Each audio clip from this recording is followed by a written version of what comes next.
Сайн бацхан уу? Өнөөдөр юм дөрөв. Хоолны бичлэгээрээ хавтаа болцсонгүй. Өнөөдөр дугуй ушуур хийж үзлээ. Өмнө хийж үзсэн амжилтгүйгээр дахиж хийх сайдаг болчихсон байсан. Өнөөдөр өмнө хийжсэн аргаас арай өөрөөр тосон дөнгөрүүлж илтгэвч хураа хурдан дээр илтэж хийж үзлээ. Өмнөхөөгөө бодвол хамаагүй дээр болсон. Хажуугаар нь бас луун байцааны салаад хийсэн. Тааж бичлэгээ хадгалж авах мартчих. Та нар бас ингэж хийгээд туршаад үзээрэй.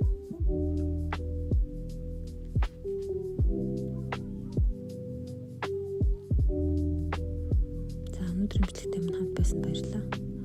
Follow, like дараад хүлээж аваарай. Баярлалаа. Баяртай.